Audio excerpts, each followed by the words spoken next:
하나님 말씀 출애굽기 14장 15절에서 31절까지 말씀입니다. 출애굽기 14장 15절에서 31절까지 말씀입니다.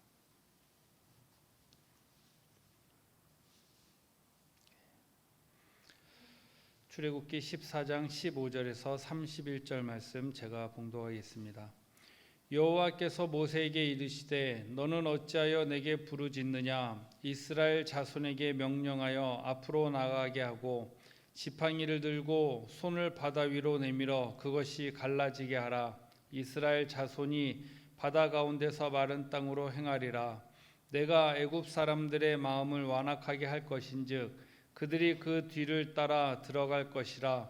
내가 바로와 그의 모든 군대와 그의 병거와 마병으로 말미암아 영광을 얻으리니 내가 바로와 그의 병거와 마병으로 말미암아 영광을 얻을 때에야 애굽 사람들이 나를 여호와인 줄 알리라 하시더니 이스라엘 진 앞에 가던 하나님의 사자가 그들의 뒤로 옮겨가매 구름 기둥도 앞에서 그 뒤로 옮겨 애굽 진과 이스라엘 진 사이에 이르러 서니 저쪽에는 구름과 흑암이 있고 이쪽에는 밤이 밝음으로 밤새도록 저쪽이 이쪽에 가까이 못하였더라.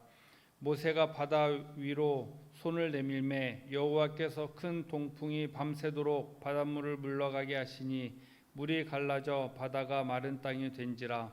이스라엘 자손이 바다 가운데를 육지로 걸어가고 물은 그들의 좌우에 벽이 되니 애굽 사람들과 바로의 말들 병거들과 그 마병이 다 그들의 뒤를 추격하여 바다 가운데로 들어오는지라. 새벽에 여호와께서 불과 구름 기둥 가운데서 애굽 군대를 보시고 애굽 군대를 어지럽게 하시며 그들의 병거 바퀴를 벗겨서 달리기가 어렵게 하시니 애굽 사람들이 이르되 이스라엘 앞에서 우리가 도망하자. 여호와가 그들을 위하여 싸워 애굽 사람들을 치는도다. 여호와께서 모세에게 이르시되 내 손을 바다 위로 내밀어 물이 애굽 사람들과 그들의 병거들과 마병들 위에 다시 흐르게 하라 하시니 모세가 곧 손을 바다 위로 내밀매 새벽이 되어 바다의 힘이 회복된지라. 애굽 사람들이 물을 거슬러 도망하나 여호와께서 애굽 사람들을 바다 가운데 엎으시니 물이 다시 흘러 병거들과 기병들을 덮되 그들의 뒤를 따라 바다에 들어간 바로의 군대를 다 덮으니 하나도 남지 아니하였더라. 그러나 이스라엘 자손은 바다 가운데를 육지로 행하였고 물이 좌우의 벽이 되었더라. 그날에 여호와께서 이같이 이스라엘을 애굽 사람의 손에서 구원하심에 이스라엘이 바닷가에서 애굽 사람들이 죽어 있는 것을 보았더라. 이스라엘이 여호와께서 애굽 사람들에게 행하신 그 큰 능력을 보았으므로 백성이 여호와를 경외하며 여호와와 그의 종 모세를 믿었더라. 아멘. 오늘 출애굽기 14장은 출애굽 사건에 있어서 매우 크고 그리고 유명하고 웅장한 기적이 일어나는 장면이 오늘 출애굽기 14장 15절에서 31절입니다. 이스라엘 백성들이 애굽을 나와서 홍해를 건넌 사건이 오늘 본문에 기록되어 있습니다. 이스라엘 백성들이 홍해를 건너는 이 장면에서 우리가 흔히 이제 영화나 애니메이션에서 보면 모세가 홍해를 향해서 팔을 벌릴 때 물이 순식간에 이렇게 쫙 갈라지는 모습을 영화나 애니메이션을 통해서 보게 되어지는데 오늘 본문의 21절에 보면 그 모습을 조금 더 구체적으로 기록하고 있습니다. 14장 21절에 보면 모세가 바다 위로 손을 내밀매 여호와께서 큰 동풍이 밤새도록 바닷물을 물러가게 하시니 물이 갈라져 바다가 마른 땅이 된지라.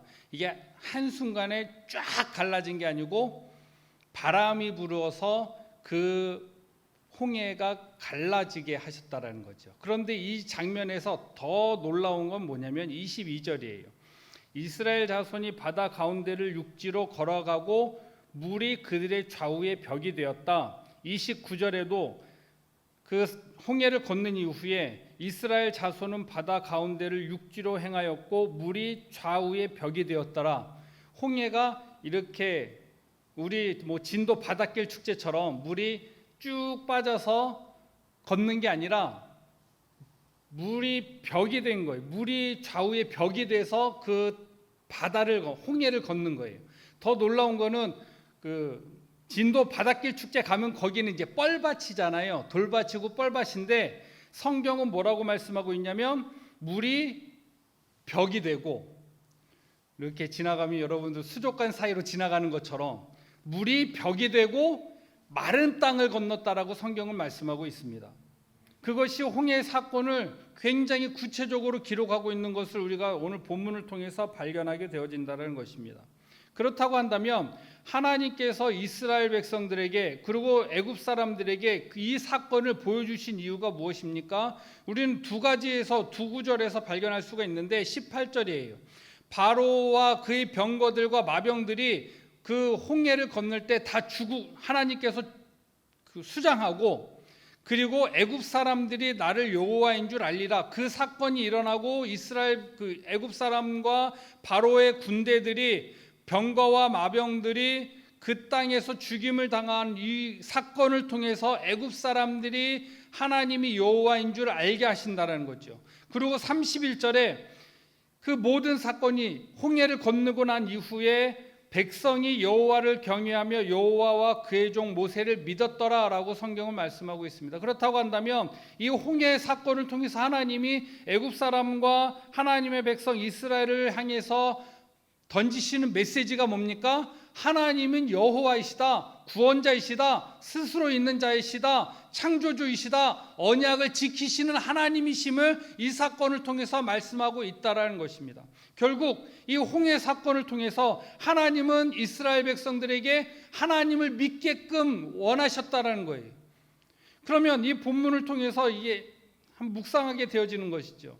우리 삶에도 이러한 기적이 있었으면 좋지 않을까라는 그런 생각을 하게 돼요. 그런데 우리가 생각해야 되는 것은 요한복음 20장 29절에 예수님이 부활하시고 난 다음에 도마에게 나타나셔서 뭐라고 하십니까? 보지 못하고 믿는 자들이 더 복되도다. 그러면 하나님께서 이 출애굽한 이스라엘 백성들에게 이런 기적을 계속해서 광야에서 계속해서 하나님의 기적을 보여주신 이유가 무엇입니까? 첫 번째, 하나님을 믿기 원한 거예요. 두 번째 뭡니까? 하나님을 올바로 섬기기 원하셨다는 거죠. 이 두 가지예요. 이스라엘 백성들을 광야에서 하나님을 훈련시키신 것, 하나님을 믿고 하나님을 섬기는 방법을 광야에서 가르치신 거예요. 그러면 우리가 신앙생활하면서 이런 생각을 할 때가 있죠. 나에게도 이런 기적과 같은 일이 일어났으면 참 좋겠다라는 생각을 가끔 하지 않겠습니까? 그런데 성경은 우리에게 뭐라고 말씀하고 있습니까? 보지 못하고 믿는 자들이 더 복되도다. 그렇다고 한다면 우리 삶 가운데 이런 홍해와 같은 기적이 일어나지 않는다 할지라도 더 놀라운 기적은 뭐예요? 그런 기적을 보지 않고도 하나님을 믿는다는 것, 그거 엄청난 믿음이라 생각이 됩니다. 우리 신앙에서 우리 삶 가운데 정말 중요한 것은 하나님을 믿는 거예요. 그런데 그 믿음이 내 스스로 믿는다고 의지를 가지고 욕망을 가지고 믿는다고 해서 되는 게 또한 아니다라는 것이죠. 하나님을 믿어지게 되어지는 것, 그거 여러분 기적이에요. 예수님을 안다고 모든 사람들이 다 믿어요? 안 그래요. 예수님을 알아도 믿지 않는 사람들이 더 많아요. 예수님이 십자가에 달려 죽으신 그 사건을 알아도 우리 마음에 찔림이 없는 사람들이 더 많아요. 그런데 우리는 그걸 생각하면 교회 올라오고 교회 걸어올 때 예수님 생각하고 교회 차 타면서 기도하고, 저는 차량 운행하지만 기도 안 할 때도 많지. 왜 그래요? 그것이 기적 아닙니까? 내가 하나님을 믿어지는 것, 하나님이 믿어지는 것, 하나님이 날 자녀 삼아 주셨다는 것이 믿어지는 것, 여러분 그 기적이에요. 지나가는 사람 붙잡고 물어보십시오. 예수님이 당신을 위해서 십자가에 달려 죽으셨습니다. 안 믿어요. 그런데 그것이 믿어지는 것, 그 기적이에요. 그런데 우리 삶에 이러한 기적이 일어나는 때가 있다라는 거죠. 왜요? 하나님의 살아계심을 날 통해서 나타나게 하시는 것. 제가 수원에서 군포로 이사 오는 거 기적이에요. 그리고 군포로 이사 온 그쯤에 제일소망교회로 하나님이 저를 보내주신 거 기적이에요. 여러분들 그것을 이해가 안 되시겠지만 저에게 있어서는 놀라운 기적이에요.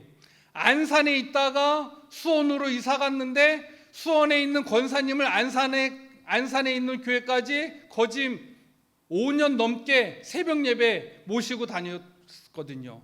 그런데 뜻하지 않게 그 권사님이 암에 걸려서 투병하시다가 하늘나라 가셨어요. 그쯤에 제가 군포로 이사 왔고 그쯤에 제일소망교회로 왔고, 와. 왜 그런 일이 일어나는 거예요? 하나님의 살아계심을 믿게 하는 그런 일들이라는 거예요. 하나님의 일을 위해서 하나님이 그런 일을 행하신다는 거예요. 목사님, 저는 그런 일이 없었는데요. 그런 일이 없어도 하나님을 믿는 거, 그것이 하나님을 기뻐하신다는 거니까요. 믿음은 무엇입니까? 하나님을 나의 주인으로 마음속에 모시고 살아가는 거. 여러분, 그것이 가장 큰 믿음이에요. 어저께 얼마 전이죠. 교회에 올 때 길이 밝아서 너무 좋대요. 그게 좋은지 안 좋은지 전 잘 몰랐는데 여러분, 그거 은혜예요. 코로나 예방접종 받으면서 이제 용기를 얻어서 조심스럽게 새벽 예배 나오시는 어르신들 여러분, 그거 믿음이에요. 그건 누구나 가질 수 있는 믿음이 아니에요. 교회에 와서 예배하는 것이 나에게 기쁨으로 다가오는 그런 마음이 있는 거예요. 하나님이 주신 마음이에요. 그건 아무나 가질 수 있는 믿음이 아니에요. 교회 예배당이 임시처소로 옮겼을 때 굉장히 고민 많으셨지요. 그런데 임시처소가 준비되어지는 거 보고 많은 섬김의 손길을 통해서 예배가 드려지는 걸 보고 마음에 기쁨이 있고 감사가 오게 되어지는 거, 여러분, 그거 하나님이 주신 마음이에요. 오늘 출애굽 사건을 통해서 우리가 발견하는 거, 하나님 나에게도 홍해가 갈라지는 기적을 기도하는 것보다는 그 일을 통해서 이스라엘 백성들이 하나님을 믿기 원하셨던 그 하나님의 마음을 우리가 품기를 원합니다. 그리고 그런 홍해가 갈라지는 기적의 역사가 우리 삶 가운데 필요하다고 한다면 하나님이 그러한 기적을, 그러한 역사를 우리 가운데 이루시기를 소망합니다. 그런 은혜를 누릴 수 있기를 축복합니다. 그런 은혜를 받아 누릴 수 있는 믿음이 우리 가운데 있기를 축복합니다. 그런 믿음의 그릇이 우리 가운데 있기를 축복합니다. 그래서 우리 가운데 만약에 이런 홍해가 갈라지는 것과 같은 기적이 일어나지 않는다 할지라도 하나님을 믿고 하나님을 섬기는 믿음, 그 믿음이 있기를 소망하고, 그리고 그러한 기적이 일어날 때, 이적이 일어날 때 하나님 앞에 영광 돌릴 수 있는 저와 여러분 되기를 소망합니다. 기도하겠습니다. 하나님 아버지, 은혜 감사합니다. 출애굽 사건을 통하여서 애굽 사람들과 이스라엘 백성들에게 하나님을 믿게 하게 원하시고 여호와인 줄 알게 하셨던 그 하나님의 역사를 말씀을 통하여서 발견하게 됩니다. 하나님, 우리에게도 믿음 허락하여 주시옵소서. 하나님을 주인으로 모시고 하나님을 아버지로 섬기며 하나님을 우리를 하나님 자녀 삼아 주신 그 예수 그리스도의 십자가의 은혜를 믿음으로 받아들이고 하나님 자녀로 살아가는 데 부족함이 없도록 축복하여 주시옵소서. 믿음이 없는 자가 되지 않게 하시고 믿음 있는 자가 되게 하시고, 보지 못하고 믿는 자들이 복되다 하셨사오니 하나님, 우리 삶 가운데 하나님의 놀라운 이적이 일어나지 않는다 할지라도 하나님을 섬기며 하나님을 바라보며 믿음으로 능력 있게 살아가게 하여 주시고, 우리 삶 가운데 하나님 홍해와 같은 기적의 역사를 바라보고 소망하는 그러한 상황이 있다 할 때 하나님께서 동일하게 은혜를 허락하여 주시고 역사해 주셔서 이스라엘 백성들이 마른 땅을 홍해를 마른 땅처럼 건넜던 것처럼, 마른 땅으로 건넜던 것처럼 그러한 은혜가 우리 삶 가운데 있도록 축복하여 주시옵소서. 이 새벽에 하나님 앞에 기도할 때에 하나님께 기도하는 모든 기도의 제목들마다 하나님께서 응답하여 주시옵소서. 믿사오며 예수님의 이름으로 기도하옵나이다. 아멘.